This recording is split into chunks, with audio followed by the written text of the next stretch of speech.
Silakan Bagus. Bagus, Mbak Viana, Bu Andi. Siapa sih ini Casper nih? Halo. Ya. Pemirsa, partisipan.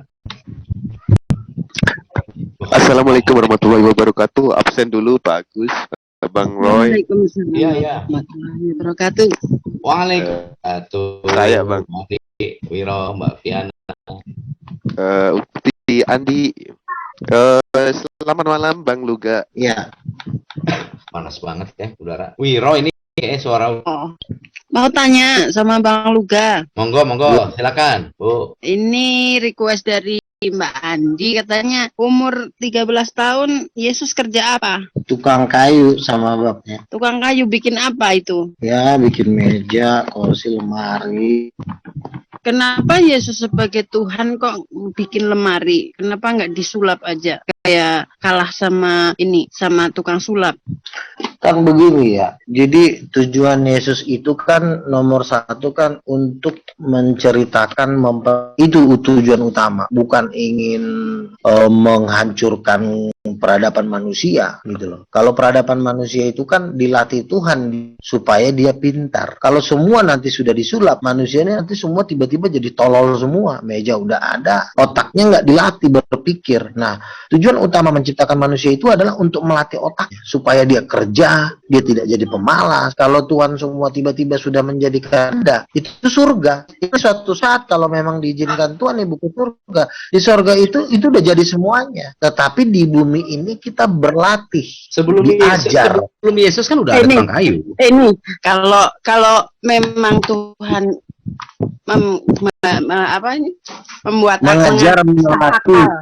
mengajarkan manusia untuk menggunakan otak ya. Makanya sekolah. Kan udah dikasih akal. Sebelum ada Yesus juga orang udah pinter-pinter. Makanya ada sekolah. Gini, kan sebelum ada Yesus datang, orang udah pinter, udah bisa nulis, bisa bikin kursi, bisa masak. Udah ada carpenter sebelum Yesus sudah ada. Ngapain Yesus susah-susah turun? Ayo. Nggak masuk akal kan? Ayo Luga dijawab. Untuk menunjukkan siapa Tuhan. Karena selama dia belum turun, orang cuma masih menduga-duga. Karena Tuhan selama ini kalau dia ngomong melalui nabi itu masih sebatas penglihatan, sebatas awan-awan. Jadi orang itu hanya masih tidak 100%. Lah, namanya kan beriman. Namanya beriman itu kan sesuatu yang diyakini tanpa harus bisa melihat. Bukan.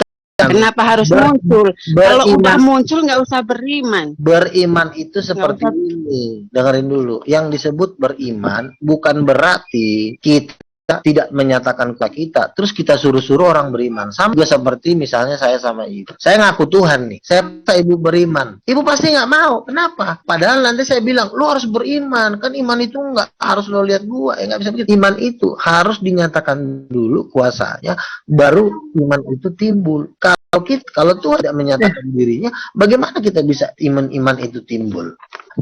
Ada orang gini loh. Dari Yesus itu apa sih kuasa yang bisa diimani? Dia mati gitu loh, nggak ada kekuatan. Ya, orang Yahudi beriman kepada Tuhannya, nggak pakai ngelihat. Itu bisa. Imannya Yahudi, dengerin. Imannya orang Yahudi itu menurut para nabi sampai datangnya Mesias. Makanya mereka nunggu kapan Mesias itu datang. Karena iman mereka selama ini masih sebatas mimpi. Sama seperti orang lagi pacaran masih WA-WAan, belum ketemu. Kalau gitu faktanya orang Yahudi masuk Kristen semua dong? Iyalah, logikanya harusnya orang Yahudi harus masuk Kristen. Ditentukan dia rendah hati apa enggak. Karena orang nolak Yesus sebagai Tuhan, bukan karena di darah Yahudi, bukan. Yesus itu ditolak sama Yahudi, bukan Yesus sebagai Tuhan aja. Yesus sebagai tokoh juga ditolak. Ada Yahudi yang menolak itu tokoh fiktif. Yesus sebagai nabi, sebentar. Yesus sebagai nabi aja itu ditolak. Yesus sebagai manusia warga Yahudi ditolak. Buru-buru jadi Tuhan. Gitu loh. Mereka ibarat kata tolol di atas segala tolol. Nah, itu kan klaimnya orang Kristen, Yahudi itu tolol gitu. Iya. Faktanya kalau lu bilang seperti tadi, harusnya paling tidak enggak Yahudi itu kecil, paling cuma satu RT doang tinggal. Harusnya Itulah. begitu. Dengerin, Nah, ya. sekarang gini di Republik Oh, dari Israel, tadi dong. lu lihat di sana Yahudi atau Kristen. Ibu ini kan lagi bertanya nih, tiba-tiba lo sok-sok kepinteran, lo Bukan. kasihlah waktu buat orang, jangan ngomong mulu. Bukan, kan lu bilang tadi Iya, keimanan. ibu Keimanan ini ini kan harus lagi di denger juga. Siapa yang mau gue denger? Gue pusing. Dengerin lo apa dengerin dia? Iya deh. Iya deh, Kan kalau silakan yang ngomong Bu kan Fiana, saya silakan. diem. Sebentar Bu Fiana, ada Enggak. Aki Hidayah. Enggak. Salam dulu kita. Bareng-bareng bicara. Assalamualaikum Jadi dengerin satu-satu aja, warahmatullahi nggak usah bingung. wabarakatuh. Aki Hidayah, Waalaikumsalam warahmatullahi wabarakatuh. apa kabar nih? Kemana aja? Alhamdulillah sehat karena ini baru balik dari kerja. Oh iya. Ngomong ngaku amat sih kayak orang.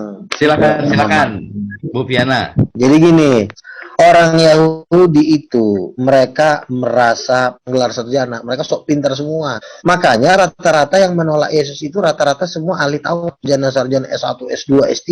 Mereka karena kesombongan mereka sehingga mereka lupa kalau Tuhan semua nggak ada yang jelas. Pelacur lah, pemungut cukai lah, gembel lah, pengamen, anak jalanan, pangsayur. Yang ikut Yesus tuh rata-rata tuh orang nggak jelas semuanya.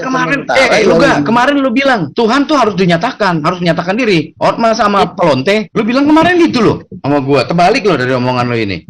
Ya dengar dulu satu-satu topik. Jangan lo baru satu topik gue omongin dulu, dengerin aja dulu, ya kan? Jadi orang Yahudi ini mereka terlalu sombong. Jadi mereka karena kesombongan Gini, mereka. kalau Bang Luga, kalau memang Yesus itu Tuhan, harusnya dia punya kuasa mengalahkan kesombongan orang Yahudi. Masa udah rapat-rapat turun ke bumi itu nggak bisa ngalahin kesombongan orang Yahudi kan? Aneh. Saya jawab Ibu ya, gini. Untuk hati manusia itu diberikan kehendak bebas, ya.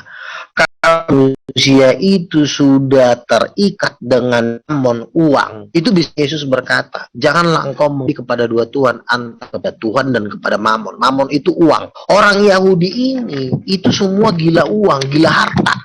Jadi di saat gimana tadi bilangnya sombong, sekarang iya dengerin, gila uang. Dengerin. Aduh ibu ini kayaknya nggak bisa diajak ngomong nih. Loh, ini Anda aja yang jangan pelin-pelan loh.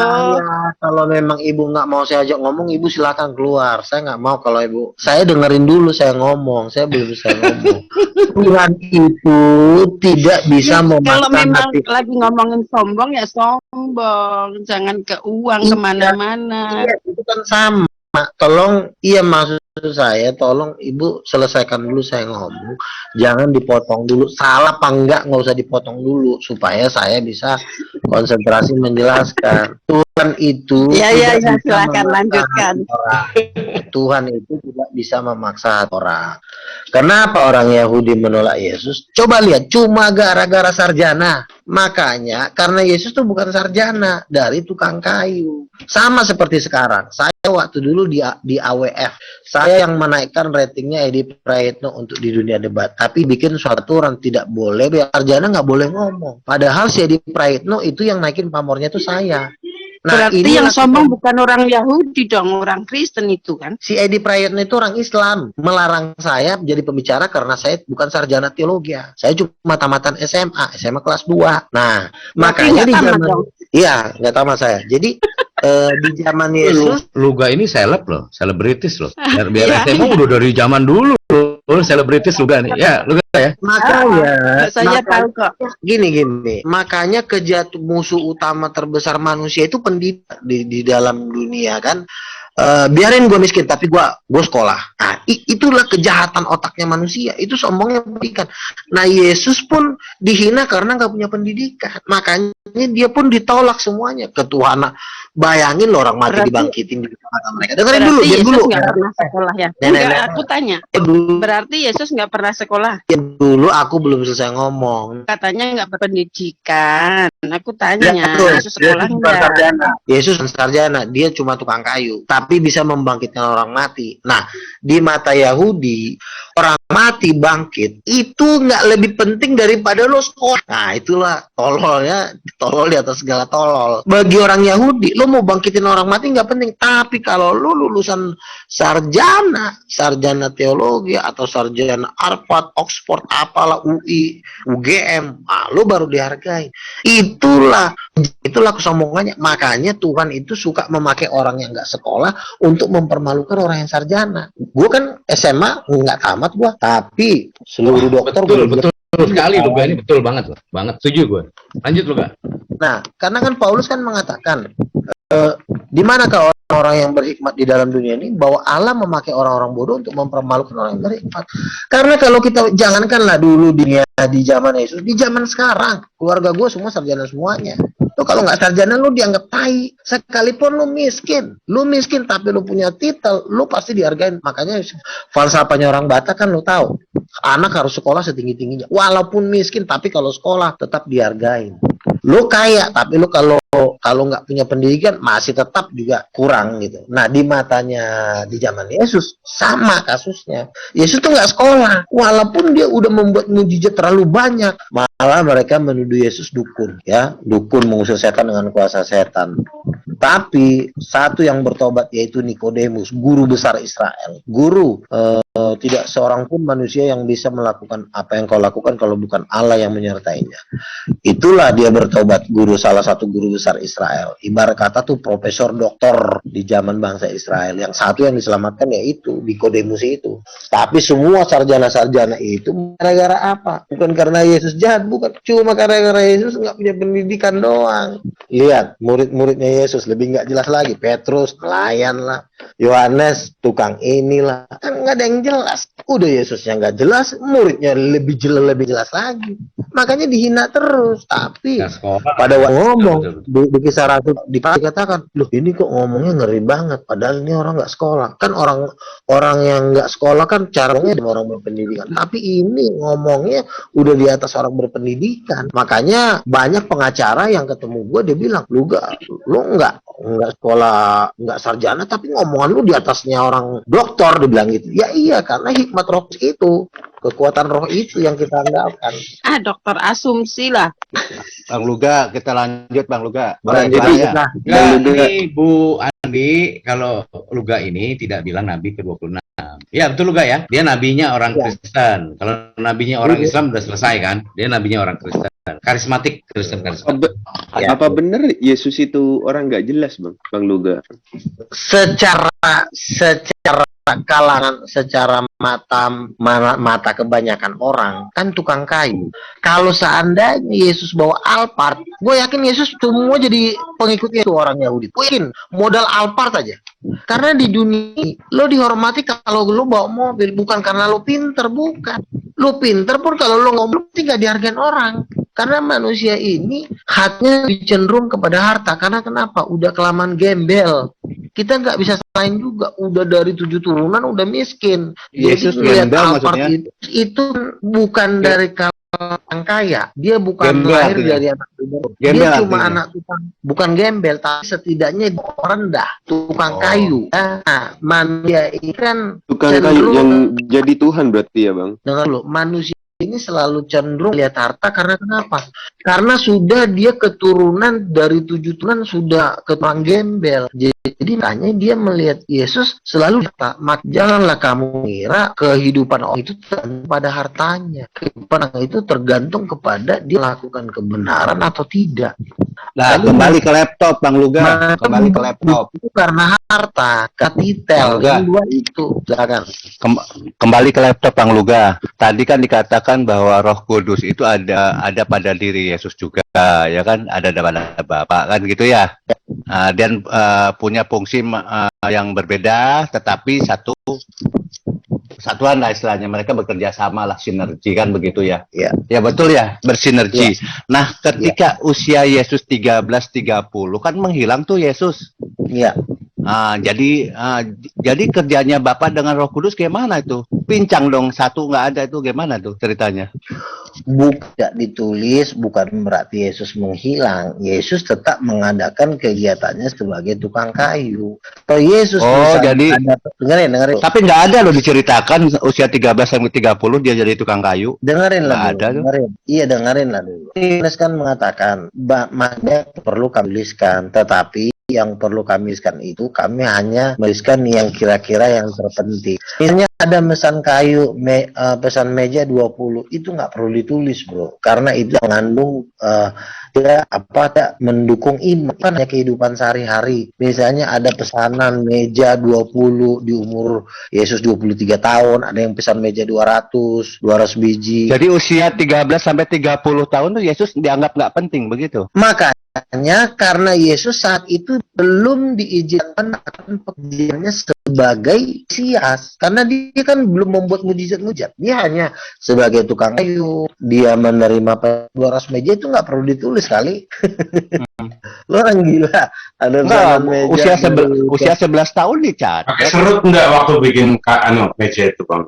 Ya, namanya tukang meja ada serut. Nah, usia gini, sorry. Terkait dengan tukang kayu ya. Oke lah, kalau untuk urusan agama, untuk urusan ajaran nggak ada tulisan Yesus gitu. Nah, tulisan Yesus sebagai tukang kayu ada nggak? Ini misalnya panjang meja sekian, ya prasastinya gitu loh. Satu aja gitu, ada nggak, Luga? Ya itu kan dituliskan mungkin di dalam kitab apalah, tulisan-tulisan sejarah. Ada ya itu, ada.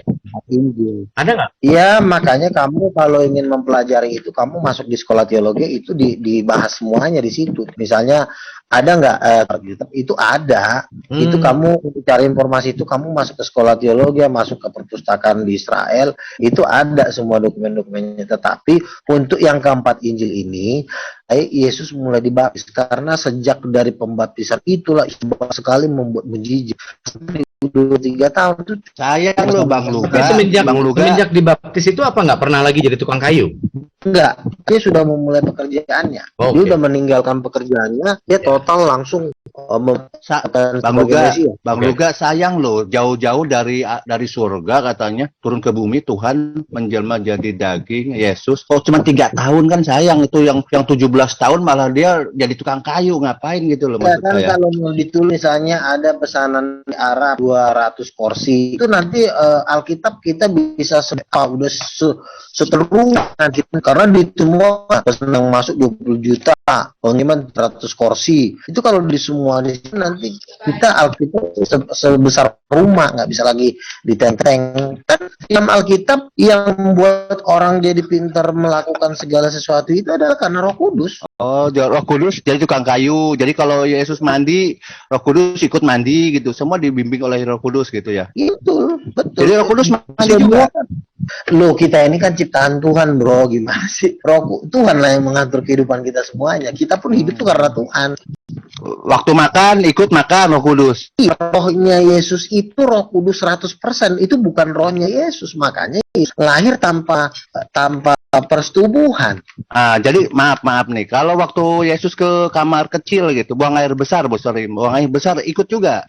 Berak itu ciptaan Tuhan. Kamu nggak terima berak ciptaan, nanti dari mulutmu yang dikeluarkan itu. Maksudnya Roh Kudus ikut juga berak kan maksud saya. Iyalah kan. Yesus ciptaan Tuhan ya. Bang Luga, berarti Yesus ciptaan Tuhan ya. Roh Yesus itu roh Allah. Roh Allah itu kan ciptaan Tuhan. Nah katanya berak ciptaan Tuhan. Lah ketika mohon maaf ya, Yesus berak siapa? Lucifer atau Tuhan? Kan Tuhan yang membuat sistem pencernaan. Jadi memang kamu yang mengatur diri kamu berak kan enggak? Iya, berak ciptaan Tuhan kan? Berak ciptaan Tuhan kan Bang Luga tadi ngomong. Benar kan? Nah, ketika Yesus berak itu pertanyaan anjing.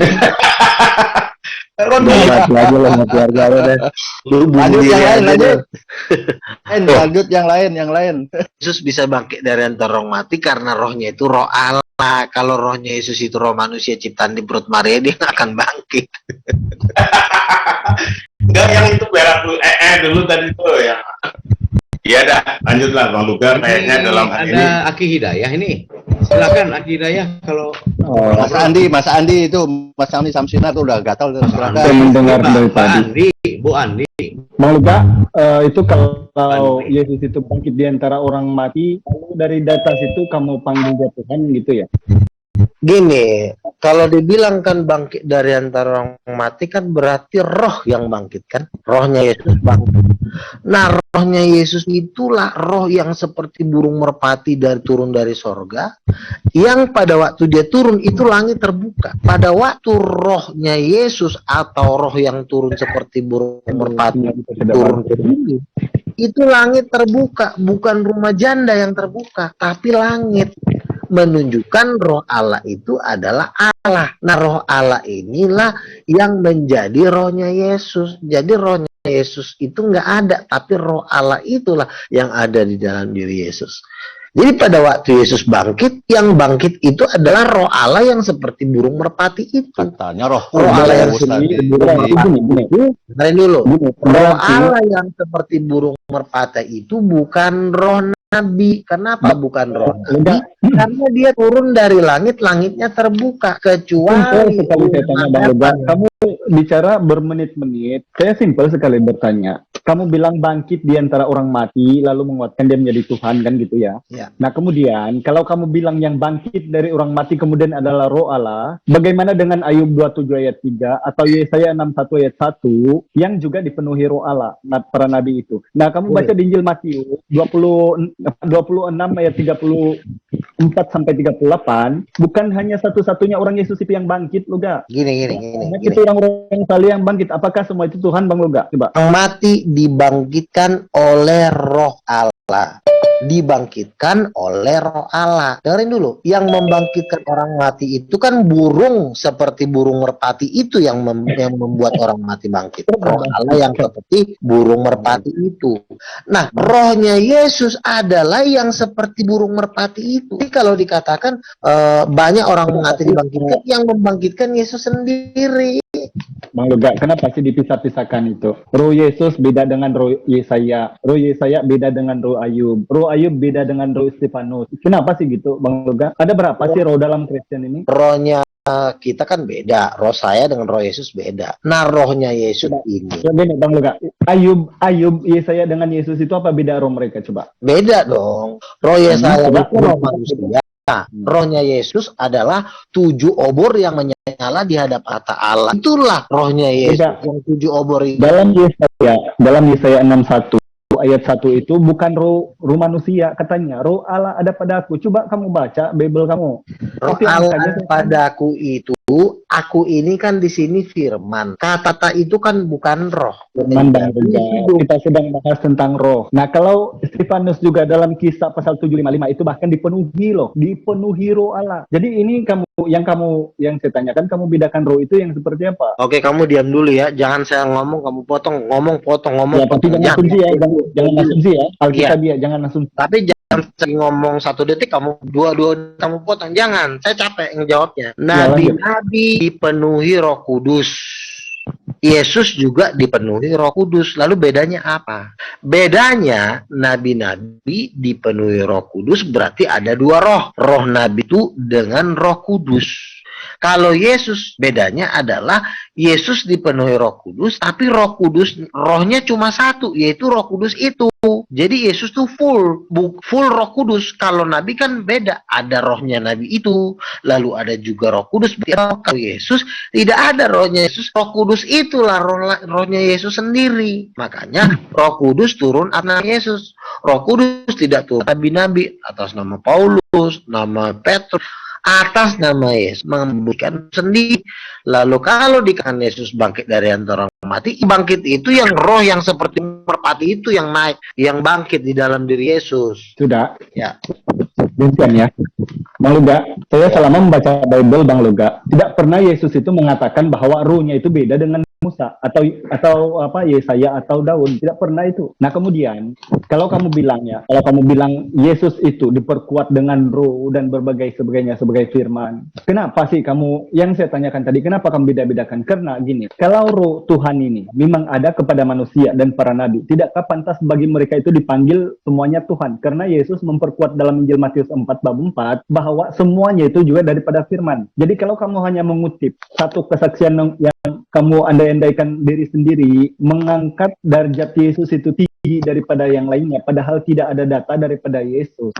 Itu kamu seharusnya berpikir, Bang Luga. Kita sedang bicara Alkitabiah. Kalau asumsi, Bang Luga, mohon maaf ya, kalau asumsi Tuhan kami itu tidak terjangkau oleh mata, bahkan oleh Bible itu yang mengatakan yang disembah oleh Yesus itu tidak dijangkau oleh mata, tidak boleh dipandang oleh manusia, tidak boleh dilihat. Nah, Yesus ini sebagai sesembahan kemudian, bagaimana dia mengatakan dalam 1 Timotius 6 ayat 16 bahwa Tuhan itu tidak mengalami maut, sekali lagi mengulangi perkataan Musa dalam Keluaran 33:20. Jadi kalau kamu mengatakan itu roh beda-beda, tidak ada data daripada Yesus itu. Coba kamu cari deh. Ada nggak Yesus pernah berkata bahwa roh Yesaya atau roh Daud atau roh Stefanus itu beda dengan roh saya? Tidak ada. Nah, semua yang kamu kutip ini hanya tinggal kesaksian. Dengerin. Oke, udah. Gitu. Oh iya, kita baca di Wahyu pasal 5 ayat 6. Anak domba itu bertanduk 7 dan bertulah ke 7 roh Allah. Oh, Kalau bagaimana Yesus bertanduk? dengerin dulu. Musa dikatakan tidak bertanduk 7 dan bermata 7, yaitu rohnya Musa adalah rohnya dia sendiri. Roh Musa, dengerin dulu, ini waktu saya, ini waktu saya. Boleh saya menyanggah sekejap? Iya, nantilah, ini waktu saya dulu. Itu dalam Wahyu itu nama Yesus atau nama siapa di situ disebut, Bang Luga? Tidak ada kan? Anak manusia kan, Luga? Anda Iya. dan saya juga anak manusia, masa anak setan sih? Iya, tolonglah dulu saya minta waktu. Kalau memang kamu nggak, kamu keluar aja deh. Jangan gitu dong. Ayo, Iya, lanjut, makanya jangan kau potong-potong Fred. saya. Nanti Ya, kamu lanjut. Ya. Yang perlu kamu sekarang tanyakan di agama, benar nggak rohnya Yesus itu adalah Roh Kudus? Itu yang perlu kamu tanyakan. Lalu kamu tinggal nanya, Bang Luga, mana ayatnya? Mana dasar ayat? Jangan cuma kamu, nggak mungkin. Yang begitu, itu kayak anak kecil. Ayatnya mana, Bang Luga? Jika rohnya Yesus itu adalah Roh Kudus. Kan Yesus sudah mengatakan, Yesus Pembaptis berkata, Aku telah melihat roh turun dari langit, dan dia yang berfirman kepadaku sudah berkata, roh itu apabila turun ke atas seseorang, dialah yang akan membaptis dengan Roh Kudus. Kenapa Yesus bisa berkuasa membaptis dengan Roh Kudus? Karena Roh Kudus itu adalah rohnya sendiri. Makanya dia yang memberikan Roh Kudus itu kepada para nabi. Nabi itu kan hanya berikan Roh Kudus. Diberi kepada Musa, diberikan kepada Zakaria, Yohanes. Nah, Kudus itu rohnya Yesus, makanya yang membaptis atas nama itu. Yohanes 14 ayat 26. Makanya dalam pembaptis itu ada 3 nama. Baptislah dalam nama Bapa, Anak, dan Kudus. Karena Roh Kudus itu adalah roh dari Bapa dan Yesus. Bentuk dari Roh Kudus itu 7 roh Allah, 7 obat. Itulah rohnya Yesus. Nah, rohnya Nabi itu beda, bukan 7 roh Allah. Tapi rohnya, roh kecil, rohnya dirinya masing-masing, kayak rohmu, rohnya Musa, ya rohmu atas nama, misalnya kamu namanya siapa? Al-Hidayah, roh Al-Hidayah atas nama Al-Hidayah, rohnya Musa atas nama Musa. Jadi roh itu harus dikasih nama biar kita tahu